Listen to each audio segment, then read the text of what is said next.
Hello friends, welcome again to my channel कहानियाँ अजब गजब।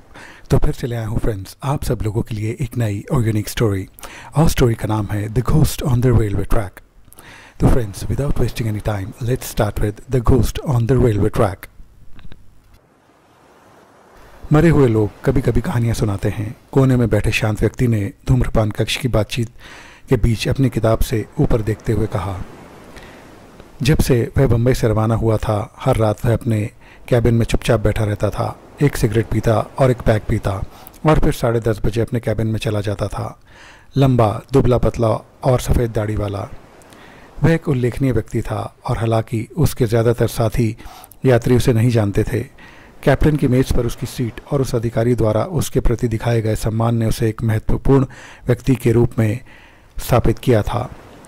कभी कभी वह आगे बढ़ता रहा, जबकि धूम्रपान कक्ष ध्यान से सुन रहा था। कभी कभी उन्हें वापस आने और हमसे बात करने की अनुमति होती है, जैसा कि मुझे पता है, उसने कहा। डोनाल्ड मैकेंजी, ब्राइस और मैकेंजी के साहब, कलकत्ता के एक व्यापारी ने अपने पड़ोसी से फुसफुसाते हुए कहा। वह हर ठंड के मौसम में 3 महीने के लिए बाहर आते हैं। क्या आप हमें कहानी नहीं सुनाएंगे मिस्टर मैकेंजी? उन लोगों ने कहा। इस बार पूछने वाला हाई कोर्ट का जज था। उसने सामान्य इच्छा व्यक्त करते हुए पूछा, मुझे डर है कि मैं अपनी तारीफ से अलौकिक में विश्वास नहीं रखता, लेकिन मैं पूरी तरह से आश्वस्त हूँ। मैकेंजी ने अपनी किताब नीचे रख दी, अपनी घड़ी देखी और जवाब देने से पहले ध्यान से एक नया सिगार सुलगाया, और उस सिगार की खुशबू पूरे कमरे में फैल गई।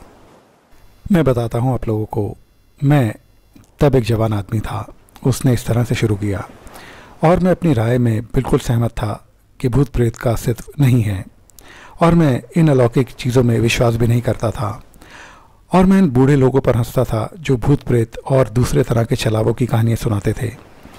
खैर, अब मुझे बेहतर पता है, बूढ़े लोग बिल्कुल सही थे।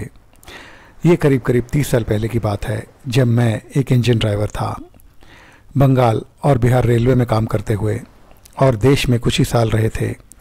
मुझे हाल ही में यात्री सेवा में लगाया गया था, और मैं हावड़ा और मुगल सराय के बीच बनारस मेल चला रहा था।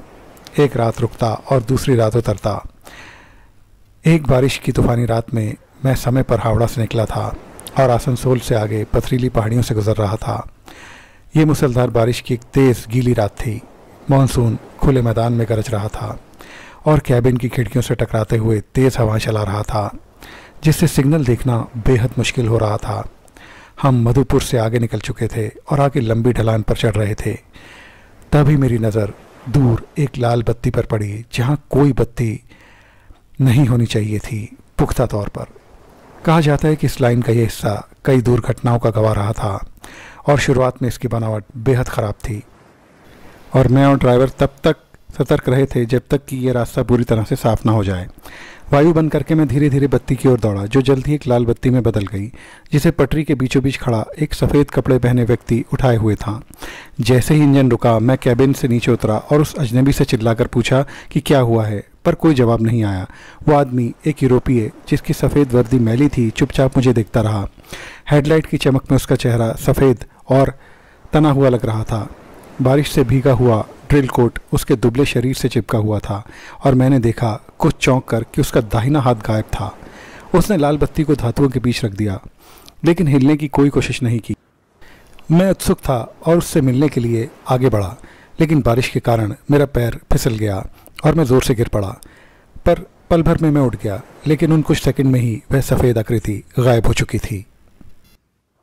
कुछ देर के लिए मैं यही सोचता रहा कि आखिरकार ये शख्स कौन था, या ये क्या चीज़ थी। हेडलाइट में चमकती हुई धातुएं, बहता हुआ पानी, बारिश से भीगी हुई वो मिट्टी, और पटरी के बीच में धीरे से जलता हुआ ये लाल बत्ती का प्रकाश, बस इतना ही। मैं हैरानी और गुस्से में था, क्योंकि मुझे लगा कि कोई मुझे बेवकूफ़ बना रहा है। लेकिन मैंने बत्ती उठाई और इंजन के पास वापस चला गया। मेरा भारतीय फायरमैन उस लैंप को लेने में बहुत हिचकिचा रहा था, जो एक साधारण रेलवे टेल लाइट था, और मुझसे उसे वहीं छोड़ देने की विनती कर रहा था। साहब, उसने कांपते हुए स्वर में बोला।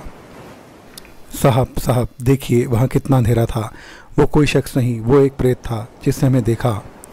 और ये हमारे लिए अच्छा नहीं है, और मुझे डर है कि ये भूत की चीज़ है जो हम ना लें, वरना हम निश्चित रूप से नष्ट हो जाएंगे। वो थोड़ा अंधविश्वासी था। बकवास मत करो रमज़ान, मैंने गुस्से में कहा। साहब, वो हमें चेतावनी देने के लिए आया था और अब लाइन के साथ वापस चला गया है। अब हम धीरे धीरे आगे बढ़ेंगे और एक अच्छी नज़र रखेंगे।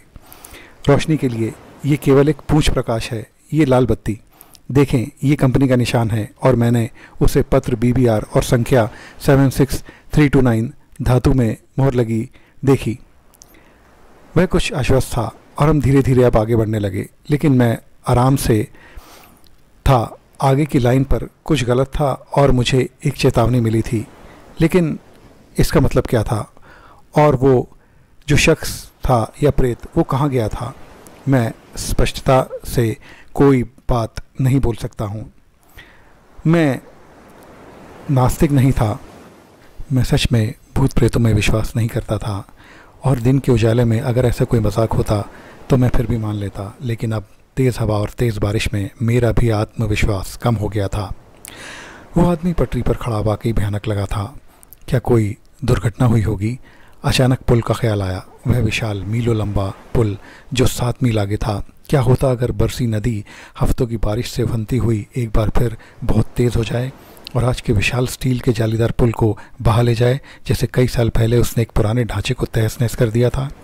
मुझे पता था कि हमें मिलने के लिए कोई और यात्री गाड़ी नहीं थी, लेकिन उस रात कई माल गाड़ियाँ पुल पार करने वाली थीं, और अगर वह नीचे हो तो क्या होगा? अब मैंने दृढ़ता से उस विचार को एक तरफ रख दिया और आगे की लाइन पर ध्यान केंद्रित किया। इस समय तक हम शिखर पार कर चुके थे और धीरे धीरे उत्तरी दिशा में नीचे की ओर दौड़ रहे थे। कुछ ही देर में पुल का लंबा तटबंध हमारे सामने फैला हुआ दिखाई दिया। मुझे याद आया कि पास में एक स्टेशन और एक सिग्नल बॉक्स है, और जैसे ही मैं उसके पास रुका, बंगाली स्टेशन मास्टर हाथ में छाता लिए मुझसे बात करने के लिए जल्दी से बाहर आए। कृपया बहुत सावधानी बरतें श्रीमान, वह घबरा कर बोले। उत्तरी तट से संचार में अप्रत्याशित रुकावट आ गई है। मुझे बरसी नदी में किसी अनहोनी होने की आशंका है। क्या आपने जांच के लिए किसी आदमी को लाइन पर भेजा है? मैंने तीखे स्वर में पूछा। नहीं सर, आज रात सभी अधीनस्थ डरे हुए हैं और बिल्कुल नहीं जाएंगे। इसके अलावा नंबर 17 का माल अब देर से पहुंचाया गया है। ऐसा प्रतीत होता है कि मालगाड़ी को सिग्नल बॉक्स से 1.19 बजे गुजरना चाहिए था, लेकिन अब समय 2:05 हो रहा है। बाबू की घबराहट भरी हालत में उससे कुछ हासिल नहीं हो सकता था, यानी कि कोई जानकारी नहीं मिल सकती थी। इसलिए गार्ड रॉबर्ट्स और मैंने खुद देखने का फैसला किया कि आखिर माजरा है क्या, और फायरमैन को इंजन पर छोड़कर हम पुल पार करने के लिए निकल पड़े। यह किसी भी तरह से सुखद यात्रा नहीं थी, और मुझे उन भयभीत भारतीयों के साथ पूरी सहानुभूति थी। जब हम तेज़ हवाओं वाले अंधेरे में अपना रास्ता बना रहे थे, बीच बीच में जब नदी के उस पार चीखते हुए झोंके गरजते हुए हमें अपनी पकड़ से छुड़ाने की धमकी देते, तो हम अंधे और बहरे होकर डूबते हुए लोगों की तरह जालीदार ढांचे को पकड़े पकड़े और दुबकते दुबकते चलते चले जा रहे थे। रॉबर्ट्स का हेडलैम्प और टेल लाइट जो मैं अपने साथ लाया था जल्द ही बुझ गए, और हमें रात में रास्ता ढूंढते हुए पुल के फुटपाथ पर लगी रेलिंग के सहारे ही रास्ता ढूंढना पड़ा। हमारे नीचे नदी भूखी गर्जना कर रही थी, पत्थर के खंभों के चारों ओर झाग की तरह घूम रही थी, और पुल के फर्श तक ऊपर की ओर उठ रही थी, जो किसी तनी हुई धनुष की डोरी की तरह हिल रहा था। आगे बढ़ते रहना बहुत मुश्किल हो गया था। मैं उस लगातार गर्जना से स्तब्ध और बहरा हो रहा था, और लगभग ये समझ ही नहीं पा रहा था कि हम वहाँ क्यों हैं। तभी बहुत दूर मुझे एक रोशनी दिखाई दी। ओह भगवान का शुक्र है, मैंने फुसफुसाते हुए कहा। घबराहट और डर में मुझे ये एहसास ही नहीं था कि मैं क्या कह रहा हूँ या क्या कर रहा हूँ। वह उत्तरी तट ही होगा, मैंने अपने आप से कहा। 10 मिनट बाद जिंदा से ज़्यादा बेजान हम मजबूत ज़मीन पर खड़े थे, मगर वह पुल पूरा और सुरक्षित था हमारे पीछे। मैंने जो रोशनी देखी थी वह पटरी के किनारे एक जगह से आ रही थी, जहाँ एक बड़े पेड़ की ओट में एक सांवला से व्यक्ति कोयले की अंगीठी के पास दुबका हुआ था। रात में हमारे आने से घबराकर वह आदमी उछल कर खड़ा हो गया और भाग गया। हालांकि इससे पहले कि मैं देख पाता कि उसने रेलवे वाले की बेल्ट पहनी हुई थी या नहीं, तब मैंने सोचा कि हम अभी अभी अपने लैंप पुनः जलाने में सफल हो सकते हैं, क्योंकि हमारे पास अंगीठी की आग है। और रॉबर्ट्स जो घास में आधी छिपी हुई पुरानी कब्र के पास ठोकर खाकर गिर पड़ा था, धीरे से गालियां दे रहा था। तभी हमने एक लाल बत्ती को ट्रैक पर आते देखा और एक ऊंची आवाज़ ने हमें अंग्रेजी में अंधेरे से बाहर आने के लिए कहा। शुक्र है कि तुम रुक गए मैकेंजी, नए आने वाले ने कहा। जब हमने बताया कि हम कौन हैं, वह बोला, मैं एंड्रयूस हूँ, 17 नंबर की अब गुड्स ट्रेन का गार्ड, जो लाइन से आधा मील आगे पटरी से उतर गई है। मुझे डर है कि बेचारा ब्राउन मारा गया होगा। जब इंजन पलटा तो वह उसके नीचे फंस गया था। बेचारा, उसका फायरमैन अहमद अली कूद गया और उसे कोई चोट नहीं आई है, इसलिए मैंने उसे तुम्हें रोकने के लिए भेजा था। वो अभी अभी बिना लैंप के वापस आया है और बुरी तरह डर गया है, लेकिन लगता है उसने तुम सबको रोक लिया है। ठीक है, आपने मेल ट्रेन कहाँ छोड़ी है? हम पुल के दूसरी तरफ 7 मील दूर फंस गए थे, रॉबर्ट्स ने धीरे से कहा। हमने ट्रेन सरदना स्टेशन पर छोड़ी थी। सरदना से 7 मील आगे? एंड्रयूज ने अविश्वास से दोहराया। माय डियर, यह नामुमकिन है। फायरमैन वहाँ समय पर पहुँच ही नहीं सकता था। वह पीछे खड़े आदमी की ओर मुड़ा। बताओ अहमद, जब मैंने तुम्हें सरदना के स्टेशन मास्टर को खबरदार करने के लिए भेजा था, तब तुमने क्या किया था? बेचारा आदमी बहुत डरा हुआ था, उसके दांत किटकिटा रहे थे और वह बार बार अपने कंधे के ऊपर से अंधेरे में देख रहा था, जैसे किसी चीज़ से डर रहा हो। मैं साहब को सब कुछ बता दूंगा, उसने आखिरकार कहा, लेकिन मैं भी बहुत डर गया हूँ। जब गाड़ी पटरी से उतर गई और ब्राउन साहब मारे गए तो मैंने ब्रेकवान से लाल बत्ती ली, ठीक वैसी ही बत्ती जैसी ये साहब लिए हुए हैं, और सरदना के स्टेशन मास्टर को खबर देने गया। लेकिन तेज़ हवा चल रही थी और मैं पुल पार नहीं कर सका, वरना मैं भी नदी में बह जाता। इसलिए मैं बत्ती पटरी के पास रख कर आ गया और वहाँ बरगद के पेड़ के नीचे छिप गया। 3 बार हवा से बत्ती पलटी और 2 बार मैं उसे ठीक करने गया, लेकिन जब मैं तीसरी बार गया तो बत्ती वहाँ से गायब हो चुकी थी। इस बार तो मैं और भी बुरी तरह डर गया, और इसमें कोई शक नहीं है कि किसी प्रेत ने उसे ले लिया होगा, और लोग प्रेतों से नहीं लड़ सकते। फिर बहुत देर बाद ये दोनों साहब रात में से निकले और मैं डर कर भाग गया। जब वो व्यक्ति अपनी कहानी बता रहा था, मैं ब्राउन के बारे में सोच रहा था, जो अपने इंजन के नीचे मृत पड़ा था, और अचानक मेरे मन में एक विचार आया, क्या वह खोया हुआ लैंप ये है? मैंने फायरमैन को वह लैंप देते हुए पूछा जो मेरे पास था। उस आदमी ने एक पल के लिए उसे देखा और मैंने देखा कि उसके हाथ कांप रहे थे। ओ भगवान का शुक्र हो, आखिरकार उसने कहा, बेशक ये वही दिया है। मुझे ये मुड़ा हुआ तार याद है, लेकिन साहब ये आपको कहाँ से मिला? फिर मैंने एंड्रयूस को बताया कि ये मेरे पास कैसे आया और उस सफ़ेद कपड़े पहने खामोश आकृति से मेरी अजीब मुलाकात कैसे हुई। पहले तो वो थोड़ा संशय में था, लेकिन लैंप की जांच करने के बाद उसका स्वर एकदम बदल गया। ओह, अहमद सही कह रहा है, उसने कहा, क्योंकि मुझे अपने लैंप का नंबर याद है और वह है 76329। इसमें कोई शक नहीं कि यह टूटी हुई ट्रेन की टेल लाइट है, लेकिन ये वहाँ कैसे पहुँची जहाँ तुम्हें मिली, ये तो एक रहस्य है। मैकेंजी, तुम्हारा क्या कहना है? मेरा मानना है कि ब्राउन मेल ट्रेन को बचाने की कोशिश कर रहा था और मैंने उसका प्रेत देखा, लेकिन ब्राउन एक हाथ वाला आदमी नहीं है, एंड्रयूज ने आपत्ति जताते हुए कहा। वो मेरे सुझाव से थोड़ा हैरान हो गया। क्या ये संभव नहीं है कि दुर्घटना में उसने अपना एक हाथ खो दिया हो? मैंने फिर पूछा। हो सकता है, लेकिन तुम्हें रोकने के लिए वह 7 मील आगे क्यों जाएगा? नहीं, मैं तुम्हारी बात नहीं मान सकता मैकेंजी, ये बहुत दूर की कौड़ी है, लेकिन अब समय आ गया है कि हम ब्रेक डाउन ट्रेन के बारे में खबर पहुंचाने के बारे में सोचें। क्या आज रात फिर से पुल पार करने का मन है? मैंने कहा, हम पार जाने से पहले उजाला होने तक प्रतीक्षा कर सकते हैं। तब तक तूफान थम जाएगा, बारिश भी थम जाएगी और भोर हो जाएगी। हम आसमान में पुल की रूपरेखा साफ देख पा रहे थे और जैसे ही इतनी रोशनी हुई कि पुल पार करने के बारे में सोचा जा सके, रॉबर्ट्स और मैं एंड्रयूस को उसकी ट्रेन में वापस छोड़कर पुल की ओर चल पड़े।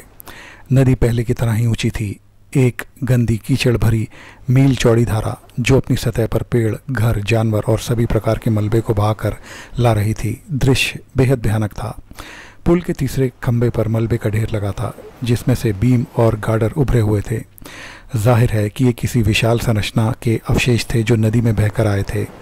हम उसकी प्रकृति के बारे में अनुमान लगा ही रहे थे कि रॉबर्ट्स अचानक रुक गया। उस खंभे के ऊपर देखो मैकेंजी, उसने अजीब तनावपूर्ण आवाज़ में कहा। क्या इसमें तुम्हें कुछ अजीब नहीं लग रहा? मुझे कुछ भी गलत नज़र नहीं आ रहा, और मैंने ऐसा ही कहा।